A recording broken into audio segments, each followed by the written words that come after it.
کسی نے ایسے خواب میں حضور کو دیکھا، کہا فلاں میری سنت پہ کیوں نہیں عمل کرتے؟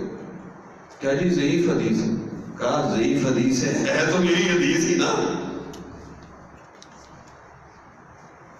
کہ سنت سے جان چھڑانے کے لیے یہ حدیث ضعیف ہے، کیا ضعیف حدیث پہ عمل نہیں کرنا چاہیے؟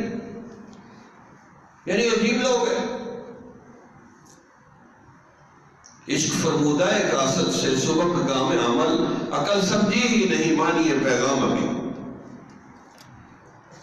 کہ عشق والے جو ہوتے ہیں وہ تو جانتے تھے، اور پھر ایک وجدان ہوتا ہے، یہ بھی یاد رکھیں۔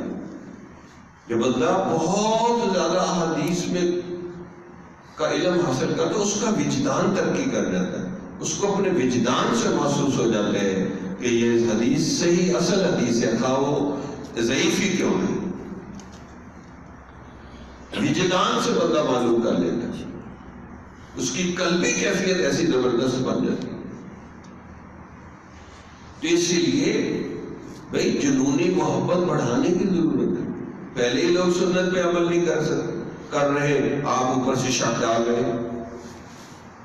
تو یہ تو چلے مستند ہے، بخاری شریف کی حدیث ہے، اس پہ تو عمل کر کے دکھاؤ نا، یہ تو ضعیف نہیں ہے نا، کہ لا یؤمن احدکم حتی اکون احب الیہ من والدہ وولدہ والناس اجمعین او کما قال صلی اللہ علیہ وسلم۔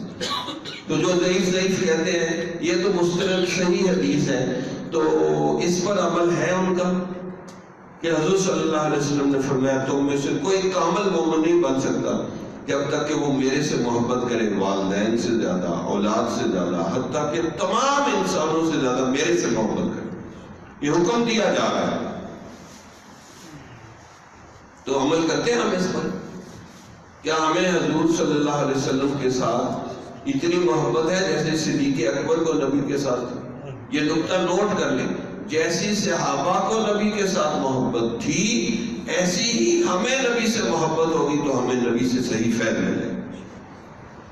اگر صحابہ جیسی عاشقانہ والہانہ محبت ہمیں نہیں ہوگی تو ہم نبی کی بے ادبی کر لیں، یقین کریں۔ تو یہ مانگیں، یہ دعا کریں کہ یا اللہ جیسی صحابہ کا نبی سے محبت تھی ایسی ہمارے دل میں بھی محبت ڈال دیں۔ جمال الوجود بذكر الإله وتصفو الحياة بنور هداه، جمال الوجود بذكر الإله وتصفو الحياة